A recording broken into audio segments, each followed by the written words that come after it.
خندق کی جنگ جیتنے کے بعد ایک رات رسول اللہ صلی اللہ علیہ وسلم نے خواب دیکھا کہ وہ اپنے صحابہ کے ساتھ کعبہ کا طواف کر رہے ہیں. تو اس ڈریم کو پورا کرنے کے لیے آپ صلی اللہ علیہ وسلم 1500 صحابیوں کے ساتھ مکہ کی طرف روانہ ہوا ہے. لیکن مکہ والوں نے ان کا راستہ روک دیا. رسول اللہ صلی اللہ علیہ وسلم نے ان کے ایمبیسڈر کو کہا کہ ہم صرف اور صرف عمرہ کرنے کے لیے آئے ہیں. وہ بندہ واپس گیا اور مکہ والوں کو کہا کہ میں نے روم کے بادشاہ کیسر کو دیکھا ہے اور ایران کے بادشاہ کسرا کو بھی دیکھا ہے اور یمن کے بادشاہ نجاشی کو بھی دیکھا ہے، لیکن میں نے محمد جیسا بادشاہ کبھی بھی نہیں دیکھا.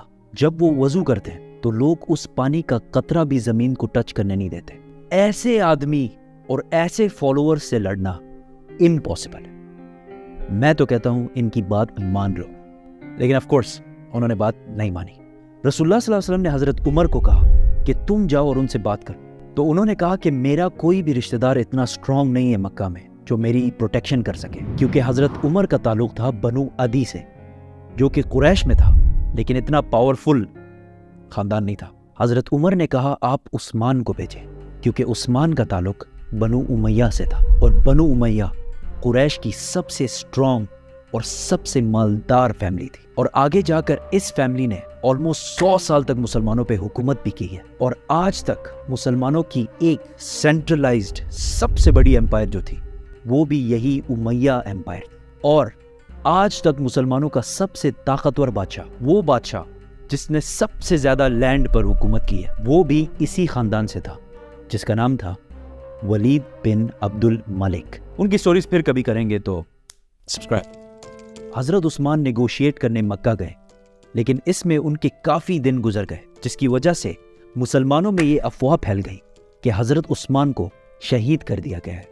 اور اس زمانے میں ایمبیسڈر کو قتل کرنا جنگ کا اعلان کرنا جیسے تھا. اس افواہ کی وجہ سے سارے صحابہ جمع ہوئے اور ایک درخت کے نیچے جس کا نام رضوان تھا رسول اللہ صلی اللہ علیہ وسلم کے ہاتھ پر بیعت لی کہ ہم سب مر جائیں گے لیکن عثمان کے خون کا بدلہ ضرور لیں گے. But that was all a misunderstanding. اور عثمان بالکل ٹھیک ٹھاک واپس آ گئے، لیکن اس سے مکہ والوں کو ایک اسٹرانگ سگنل گیا کہ اب یہ لوگ پیچھے ہٹنے والے نہیں ہیں. اتنی ٹینس سچویشن اور کنفیوژن میں آخر کار مسلمانوں اور کافروں کے درمیان ایک ایگریمنٹ سائن ہوئی. نمبر 1 کہ مسلمان اس سال نہیں بلکہ اگلے سال عمرہ کرنے کے لیے آئیں گے. نمبر 2 10 سال کے لیے مکہ اور مدینہ کے درمیان کوئی لڑائی نہیں ہو.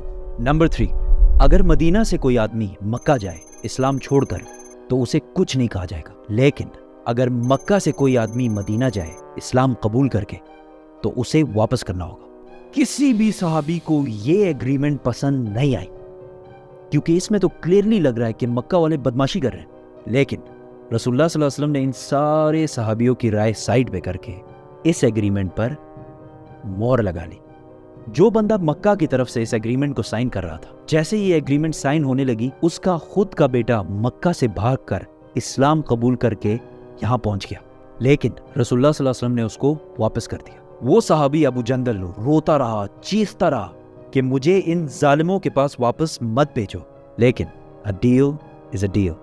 اس کو واپس کر دیا گیا. کافی لوگ ایسے آنے لگے اور سب کو واپس بھیجا گیا. ایک دفعہ ایک عورت بھی مکہ چھوڑ کر مدینہ آئی، لیکن اس عورت کو واپس نہیں کیا گیا کیونکہ مکہ والوں نے معاہدے میں ایک غلطی کی تھی، اور اس معاہدے میں لکھا تھا کہ اگر کوئی آدمی مکہ سے مدینہ آئے تو اسے واپس کیا جائے گا.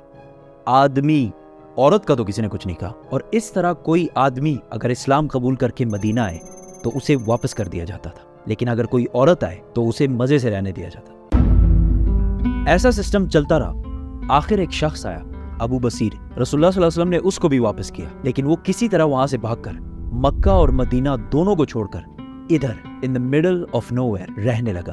آہستہ آہستہ بہت سارے لوگ مکہ سے مدینہ جاتے اور مدینہ سے انہیں واپس بھیج دیا جاتا، لیکن وہ مکہ کے بجائے ادھر ابو بصیر کے ساتھ رہنے لگے. اور یہاں آہستہ آہستہ ایک پورا ٹاؤن آباد ہو گیا، اور ان کی لوکیشن اتنی پرفیکٹ تھی کہ یہ مکہ اور شام کے درمیان جو ٹریڈ کا راستہ تھا بالکل اس کے پاس آباد تھے. تو انہوں نے آہستہ آہستہ مکہ والوں سے اپنا بدلہ لینا شروع کیا. اس ابو بصیر کے ٹاؤن کی وجہ سے مکہ والوں کا ملینز اینڈ بلینز کا نقصان ہونے لگا. آخر کار مکہ والوں نے تنگ آ کر اس ایگریمنٹ کا 3rd پوائنٹ، جو انہوں نے خود بڑے خوش اور پاورفل ہو کے ڈالا تھا، خود ہی کہا کہ بس اس کو ختم کرو. اور کہا کہ آج سے اگر کوئی آدمی مکہ سے مدینہ جائے تو اسے پلیز مدینہ میں بہت اچھے طریقے سے رکھو. اور آہستہ آہستہ یہ ایگریمنٹ ان کے گلے میں پھنسنے لگی.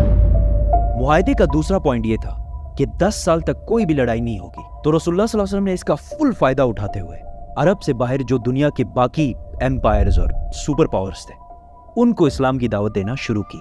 تو ایک لیٹر گیا حبشہ, آج کے زمانے میں ایتھیوپیا. دوسرا لیٹر گیا رومن ایمپرر ہرکل ہراکلس. اور تیسرا لیٹر گیا ایران کے بادشاہ خسرو کے پاس. یہ آج کے زمانے میں تو ہمیں پتہ ہے کہ بڑی بات تھی, لیکن اس زمانے میں ان بادشاہوں کے لیے یہ ایسے تھا کہ آج پاکستان کے ایک چھوٹے سے گاؤں سے کوئی لیٹرز لکھے ڈونلڈ ٹرمپ اور شی جن پنگ کو.